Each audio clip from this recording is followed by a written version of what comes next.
Habíamos abandonado las aulas de las universidades, los pupitres de las escuelas, los tableros de los talleres y en unas breves semanas de instrucción nos habían fusionado hasta hacer de nosotros un único grupo, grande y henchido de entusiasmo. Crecidos en una era de seguridad, sentíamos todos un anhelo de cosas insólitas, de peligro grande, y entonces la guerra nos había arrebatado como una borrachera.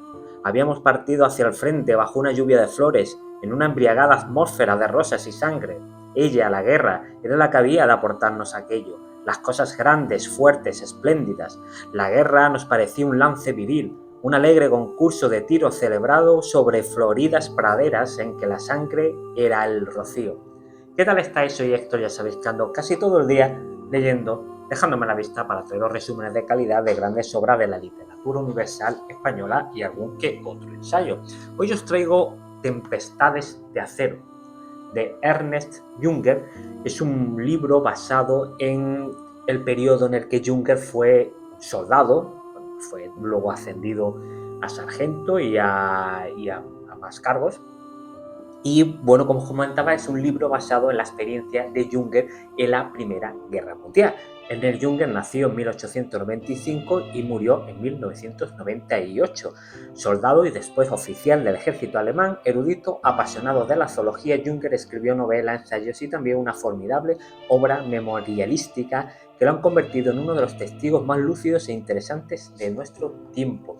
Es el primer libro que leo de Ernest Junger y me ha gustado mucho, tengo que decirlo, aunque me voy a basar solo en una pequeña síntesis o más bien un resumen. Me ha salido un guión bastante amplio porque hay muchos aspectos que quiero compartir con vosotros. Y es una belleza literaria, eso ya os lo digo, más allá del retrato que hace del desastre que supone toda guerra, pero bueno, que supuso la Primera Guerra Mundial, y sus descripciones ricas en matices que hacen del horror de este enfrentamiento. Pues más allá de eso podéis encontrar párrafos poéticos y de una belleza literaria potente. Bueno, vamos a meternos en harina. Caminaban por la Champaña, llegan a la aldea de Orainville, lugar de descanso del 73 Regimiento de Fusileros. El teniente distribuyó a los novatos. Junger terminó en la 9ª compañía. Su primer día de guerra fue extraño. Estaban desayunando en el edificio de la escuela de la aldea y sonaron varios golpes, retumbaron. Los soldados corrían hacia la entrada de la aldea. El narrador veía con asombro a la gente agachándose y no entendía bien qué pasaba. De golpe vio a una figura humana cubierta de sangre gritando ¡socorro! La guerra perdía la máscara amable, esa máscara amable que he leído al principio, porque ellos iban buscando. Junger, jovencísimo, chaval, con sus compañeros, con sus colegas, con sus camaradas, con sus amigos, iban a la guerra como buscando aventuras y luego se encuentran el mayor horror. Como os decía, la guerra perdía la máscara amable. Había estallado una granada. El narrador se acercó al lugar de explosión, que es Junger, de primera persona, y encuentra un charco de sangre. Se producía dentro de él un cambio profundo. Desde entonces, cualquier ruido súbito sobresaltaba al narrador y a sus camaradas. La novela se fue al combate. La mandaba el alférez Brahms. El servicio era agotador. La vida comenzaba al anochecer. Hacían turnos y podían dormir un par de horas como máximo, pero siempre era menos. Era una guerra de trincheras. Estamos en enero. El frío se podía aguantar, pero lo peor era la lluvia. Era duro. El narrador y los demás novatos no estaban acostumbrados a trabajar y tampoco lo habían recibido en el frente con la alegría que ellos esperaban. Los veteranos no se portaban bien con ellos, pero una vez participaron en la primera batalla, ya ellos eran veteranos. Recibían aguardiente y bastante tabaco. Dice Junger que la imagen del soldado que él tenía en la mente era un centinela con una pipa. Había cambiado de idea, perdieron la ilusión. En vez de peligros, se encontraron suciedad, trabajo y noches pasadas en claro. Además de aburrimiento profundo. 27 de enero. Están cantando hurras al Kaiser y los franceses responden disparando sus fusiles. El 4 de febrero dejaron esa posición y se fueron a Fazancourt. Por la noche bebía cerveza en su nuevo asentamiento y por la mañana hacía la instrucción. Junger hizo buenas amistades, cita a algunos buenos camaradas que fallecieron en la guerra. El 24 de marzo fueron a la zona de Bruselas, fueron agrupados con los regimientos 76 y 174 para formar la 111 División de Infantería, unidad en la que estarían hasta el final de la guerra. El 29 de marzo cumple 20 años. Solían quedarse a dormir en pajares situados en pueblos. Un día todo indicaba que al día siguiente entrarían en combate. Se encontraba, al atardecer, sentado en un tronco, en un estado de ánimo lleno de presentimientos del que hablan los guerreros de todos los tiempos. Voy a leer la página 25. He seleccionado algunos extractos que me parecen interesantes de compartir con vosotros. Entonces nos dice: en la grande tranchée las tropas avanzaban a paso rápido. Los heridos se amontonaban al borde de la carretera, pedían agua. Prisioneros que portaban camillas caminaban jadeantes hacia la retaguardia. Ruidosamente pasaban al galope las baterías, atravesando el fuego. Las granadas apisonaban el blanco terreno a derecha y a izquierda. Pesadas ramas caían al suelo. En medio del camino yacía muerto un caballo, y a su lado humeaban sus intestinos. Entre aquellas imágenes grandiosas y sangrientas reinaba una jovialidad salvaje inesperada. En un árbol estaba apoyado un hombre barbudo perteneciente a la Landwehr, la segunda reserva. Ver los cadáveres impactó al narrador y la descripción que hace es espeluznante. Seguía enfrentándose a la guerra como alguien sin experiencia, era un recluta. Por eso notaba que tenía un calor típico de dicha inexperiencia que le hacía pensar que no sería visto por el enemigo o que no lo iban a herir o matar. Cada vez había más heridos, cada vez se escuchaba más «camilleros, camilleros». En esta primera batalla, en serio, fue herido en el muslo por metralla. Juncker corrió hacia la trinchera, más heridos, gritos de dolor. El gran dolor lo llama Juncker. Allí ejercía su imperio, el gran dolor. Las granadas seguían cayendo. Pasó la noche en un puesto de socorro. Al día siguiente lo metieron en un carro ambulancia con más heridos. Uno tenía una herida en el vientre y gritaba para que le dispararan con la pistola del enfermero y terminar con ese dolor. Nadie le hizo caso.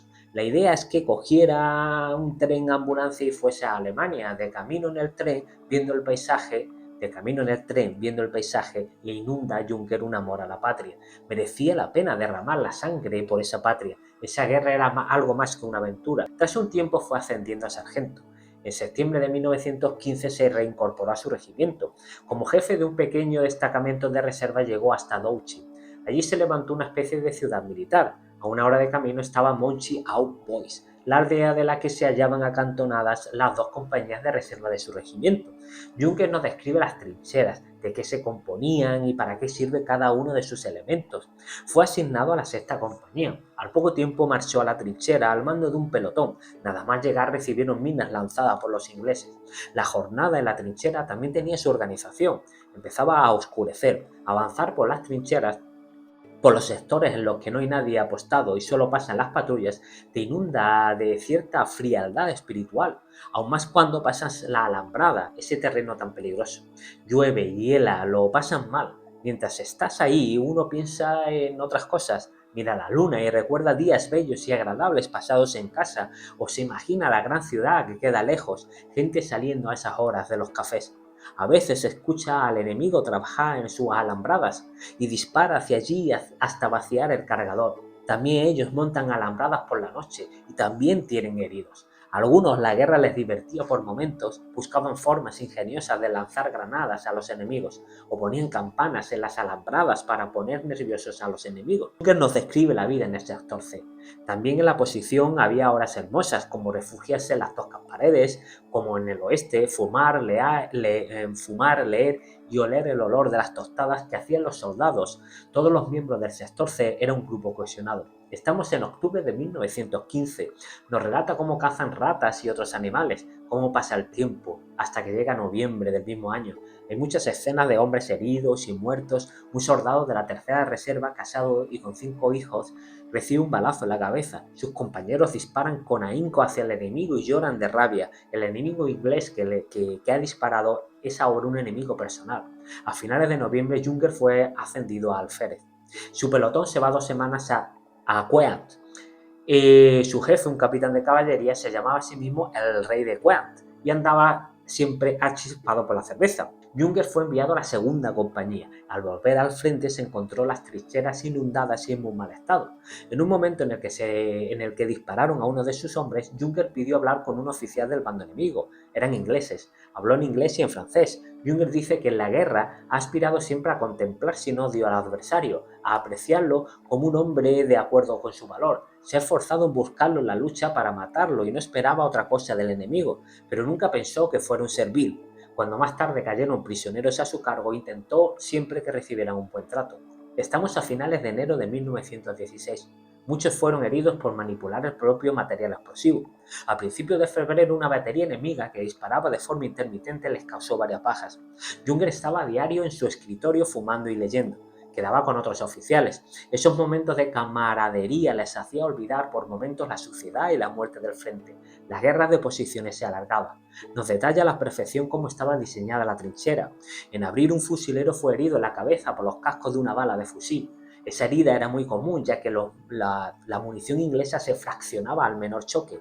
Durante horas, granadas de grueso calibre cayeron alrededor del abrigo de Junger. El abrigo era una zona de trinchera en la que descansaban. Más tarde tuvieron un duelo con un inglés de una temeridad loca. Este asomaba la cabeza por encima de una trinchera que estaba a unos 100 pasos de la de Junger. Desde ahí disparaba con precisión. Disparos que se colaban por las aspilleras de Junger. Fueron jornadas intensas. También hubo un par de anécdotas curiosas. Un día un soldado tartamudo fue disparado por sus propios camaradas porque no dio santo y seña a tiempo. Otro soldado vino borracho y disparó también contra sus camaradas. Fue recogido y le metieron una paliza. El preludio de la batalla del Somme. La batalla del Somme fue muy famosa. Esta batalla de 1916 fue una de las batallas más largas y sangrientas de la Primera Guerra Mundial, con más de 1 millón de bajas entre ambos bandos. A mediados de abril de 1916 se le envía a un pueblo situado en la retaguardia del frente, defendido por su división para un curso de perfeccionamiento dirigido por el general Sontag. El 16 de junio volvió a su unidad. El enemigo preparaba una ofensiva. Era la batalla de Somme. Con ello terminaba una primera parte de la guerra. Entraban en otra fase, otra guerra, pero entonces no lo sabían. Habían intentado ganar la guerra a través de batallas campales, para terminar en una guerra de posiciones. Ahora vendría la guerra de material para luego terminar con una guerra mecánica. Durante días apenas descansó Junger. Estaba recibiendo bastantes ataques de los ingleses. Se escuchó de golpe el grito de alguien diciendo gas.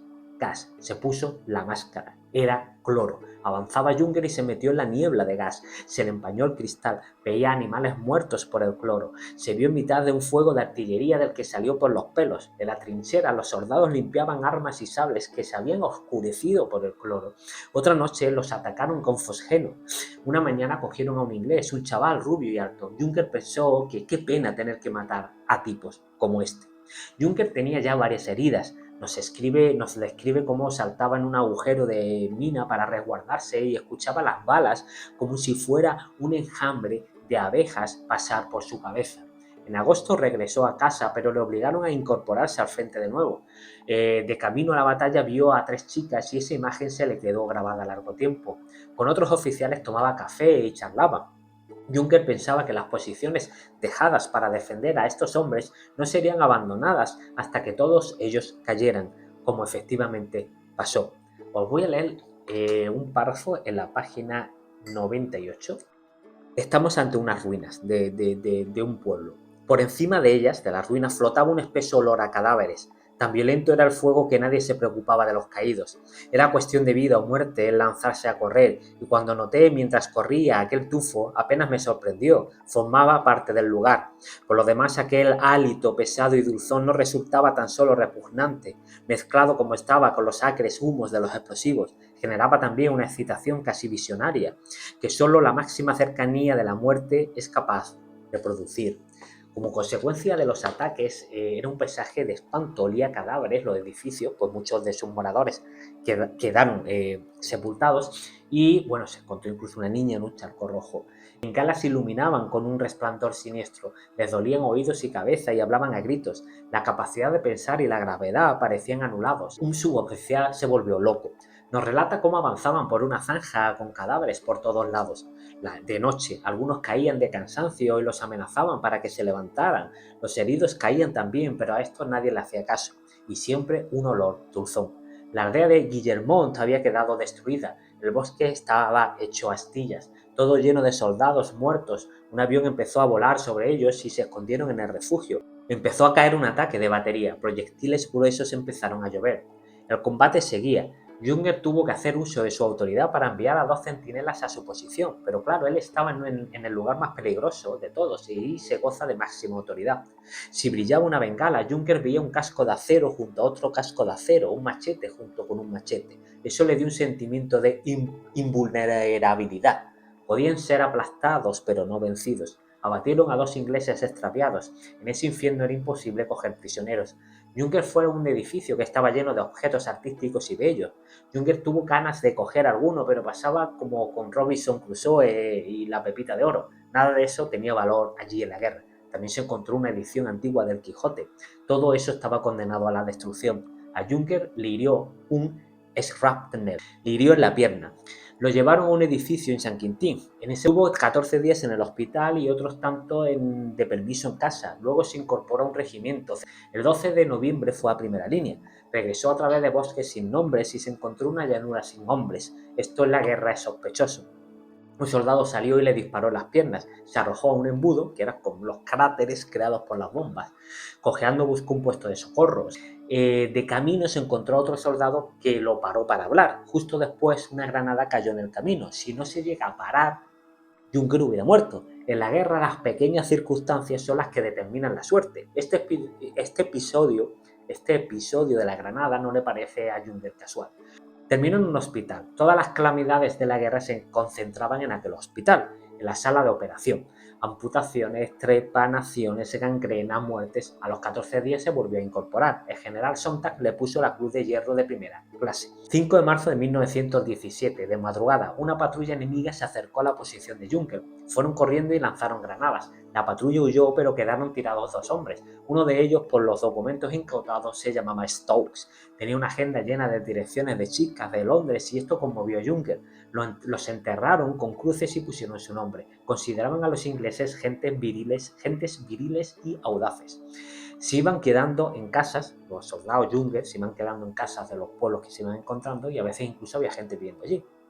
Nos dice Junger que en la guerra muchas veces pasa que quien sale mejor parado es el más prudente o el más indiferente. En Fresnoy, otro pueblo, el ataque continuaba. Los edificios habían sido demolidos. Junger y sus camaradas salieron por poco de un sótano. El ataque era brutal. Los ojos y oídos parecían hechizados por ese exterminio descomunal. Tras los ataques, en un descanso podían beber algo y relajarse. Tras una batalla en la que el desenlace ha sido favorable, si de 12 han perecido 10, estos 2 beben y brindan por los camaradas caídos. En estos hombres está viva una fuerza que subraya y espiritualiza la ferocidad de la guerra. El gusto por el peligro en sí mismo, el caballero airoso de salir airoso del combate. En el transcurso de 4 años el fuego forjó una estirpe de guerreros cada vez más intrépida. 6 de mayo de 1917 van hacia Brancourt. Detrás de ellos estaba en la posición Sigfrido. Más tarde fueron destinados allí. Era una posición modélica. Por eso la visitaban mucho los mandos. Junger paseaba por un bello bosque con flores exuberantes. Era más fácil ir a la batalla desde un paisaje así que desde otro muerto, porque le daba la sensación a uno que con la muerte no acababa todo. Hay otra escena en la que se encontraron con el enemigo muy cerca, echaron a correr. Junger dice que estaba seguro de que iba a morir. La muerte estaba de cacería. Junger se cae y pierde sus armas. Solo tuvieron un herido. El puesto de vigilancia que tenían que defender les dio muchos quebraderos de cabeza y este puesto se terminó perdiendo al día siguiente que relevaron a Junger. El hermano de Junger había salido en un ataque nocturno y lo habían dado por desaparecido. Luego se lo encontraron muy herido. Junger estaba en una trinchera con su amigo Hughes. El suelo retumbaba de los bombazos. Junger filosofaba, se acordaba de una novela que había leído. También susurró la frase de Ariosto: a un corazón grande no le horroriza la muerte, llegue cuando llegue, con tal de que sea gloriosa. Esto generaba en él una especie de embriaguez. Hughes estaba más borracho que una cuba y hay que decir que se alude mucho al alcohol aquí y es cierto que se solía beber bastante para aguantar las penurias de la guerra. Junger recibió más tarde una carta de su hermano Fritz. Iba a perder la movilidad de un brazo y los pulmones le quedaban afectados también. Ya nos vamos a agosto de 1917. A Junger le encargaron una misión: adentrarse en el territorio enemigo y capturar a algunos prisioneros. Reunió a un grupo de osados. La noche anterior estuvo reflexionando y poniendo en orden algunas cosas, ya que la misión era bastante peligrosa y era muy probable que muriera. Se perdieron en la galería de las trincheras. Estaban nerviosos, pues el enemigo estaba cerca. El enemigo era francés. Cogieron una metralleta y huyeron. De 14 que habían entrado en territorio enemigo se salvaron 4. No consiguieron prisioneros y el oficial del Estado Mayor regañó a Juncker con un mapa en la mano indicando que por qué no tiraron por un ramal en concreto. Pero este hombre no entendía que allí en las galerías uno perdía las nociones de derecha e izquierda. Algunos de los desaparecidos habían sido hechos prisioneros. Tuvo Juncker que ponerle la pistola a un soldado para que le diera la dirección de un camino. No se lo quería dar porque estaba hastiado de todo. Juncker dice que era raro ver a un soldado así en el frente. La actividad los unía y la inactividad los aislaba. Pero es cierto que, bueno, cada vez se encontraba más gente desanimada. Iba pasando el tiempo en la guerra y cada vez esto era más común. A Juncker le llegó la noticia de la muerte de un buen camarada, de esos que reía cuando se le daba la orden de atacar. Cuando le llegaban noticias así, Juncker pensaba en su propia muerte. Uno no conoce a un hombre hasta que no lo vea ante el peligro. Nos describe otro combate en el que tiraban granadas a unos soldados ingleses que huían. Salía un humo blanco lechoso y veían cascos y botones de uniforme por los aires. Juncker recibió un impacto en el casco y cayó al suelo. Una bala había atravesado el casco de acero y le rozó el cráneo. Le habían dado. Y se enteró de que su buen amigo Tebe, que tantas alegrías y horas había compartido con él, había muerto por un trozo diminuto de plomo. Se quedó anonadado. Juncker tenía bastantes cicatrices de las heridas, metralla incrustada también. Nos vamos a enero de 1918. En una batalla, Juncker dirá que mientras avanzaba se apoderó de ellos una ira propia de energúmenos, un poderoso deseo de matar que daba alas a sus pies. La rabia le arrancaba lágrimas. Dirá más, una monstruosa voluntad de exterminio que sobre el campo de batalla gravitaba, se concentraba en los cerebros y los sumergía en una niebla roja. Iban traspasando alambradas y saltaron a la trinchera enemiga. A los asaltantes les iba acompañando los camilleros. Juncker se queda solo y ve a lo lejos un enemigo tirado. Lo agarró, tenía condecoraciones. Se metió la mano en el bolsillo, el enemigo, mientras Juncker lo apuntaba con la pistola a la sien. Del bolsillo sacó una foto en la que salía él con su familia. Juncker lo dejó allí, lo dejó vivo. Aún se le aparece en sueños y solo esperaba que se pudiera haber reunido con su familia en su patria. Pero Juncker más adelante se paró en un soldado que había matado previamente de un tiro. Se obligó a mirarlo. El Estado le eximía de responsabilidad, pero no de la aflicción. Se acordaba de aquel joven cada vez más conforme pasaba el tiempo. La aflicción penetra hasta las profundidades de nuestros sueños. En otro combate, Juncker recibió un balazo que le atravesó el pecho y un golpe en la cabeza que por poco lo mata. Se sorprendió el doctor a ver que las heridas eran tan benignas teniendo orificios de salida y de entrada. Pasaba el tiempo y Juncker empezó a pensar que era posible perder la guerra. Estamos en el 4 de junio de 1918. Juncker está cansado y bastante habituado al rostro de la guerra. La guerra ya no le deslumbra, pero planteaba unos enigmas muy profundos. La gripe española, que se había acabado con un batallón que tenía que relevarlos. También enfermaban gente de la compañía de Juncker. Además, la alimentación era muy deficiente. Morían soldados jóvenes de la noche a la mañana. Estamos en el 30 de julio de 1918. Estaban en una aldea de Artois. Juncker nos habla de los panfletos que lanzaba el enemigo con la idea de desmoralizarlos. El enemigo cada vez estaba más fuerte y ellos cada vez más débiles, pero debían plantar cara. En esa batalla que describe en el capítulo, lo hirieron gravemente, lo hirieron muchas veces. Él creía que lo habían matado. Lo describe, ese momento que lo hieren, ¿vale? Que lo hieren casi de muerte, lo describe como un momento en el que no había guerra ni enemistad. En el momento cae al suelo y él lo recuerda como un momento en el que no había ni guerra ni enemistad. Un momento feliz. Y de golpe se oscureció todo. El 22 de septiembre de 1918 le dieron la Orden del Mérito. Y a partir de aquí ya nos vamos adentrando como en otra parte del diario donde va describiendo cómo escribe su diario. Y esta parte es un poco diferente, ¿vale? Pues está llena de más reflexiones, ¿vale? En esta parte nos dice que la gente piensa que los soldados son gente valiente a la que la vida le importa un comino, pero según Juncker no ha visto un guerrero sin miedo. Un hombre sin miedo no existe. Quizás si el miedo no existiese, el valor carecería de sentido. En ese momento que escribe Juncker dice que los hombres han perdido ya la esperanza, luchan por puro deber. Como comentaba, esta parte es más reflexiva e incluso poética. Se cuenta mucho también de las condiciones lamentables en las que vivían en las trincheras Y Junger considera que, bueno, que los árboles volverán a crecer, las casas volverán a ser construidas, más humanos serán engendrados, pero en ese momento tiempo y destino se acercan a ellos de manera inexorable. Está en juego la vida de los pueblos, dice Junger. Junger cuenta su rutina en la trinchera, café, pipa, leer cartas y la prensa. Se preocupa por la política que, según Clausewitz, ellos continúan allí por otros medios. Desde que usan máscaras antiguas ya no se les ven las largas barbas. Se siente muy unido a sus compañeros por los lances vividos, por la sangre derramada, por los trabajos realizados. Junger considera que la guerra quita muchas cosas, pero también les educa en una comunidad masculina y vuelve a situar en el lugar que les corresponde en unos valores que estaban semi-olvidados. Los soldados novatos parecen más fuertes hasta que ven cómo es letal las bombas que caen. Es el sonido lo que alerta. El peligro tiene un poderoso foco de atracción. Junger dice que todos querían participar en un evento que solo habían leído en novelas. Muchos abrieron su propio diario, pero pronto lo abandonaron. Es increíble lo rápido que se cansa la gente de participar en un acontecimiento de la historia universal. Junger habla también de los aviadores. Ellos están en mejores condiciones que él, dice, porque viven más cómodos, no conocen grandes marchas, ni suciedad, ni putrefacción, ni sangre. Van limpios, se montan en sus aparatos y a la hora que tienen que volver, pues vuelven, si no la han derribado, evidentemente. Nos cuenta que en el origen de la guerra tenían que tener siempre un cigarrillo encendido para encender la mecha de las granadas caseras que hacían, que se componía de una alta carga explosiva, una mecha y estaba llena de tornillos y más cosas.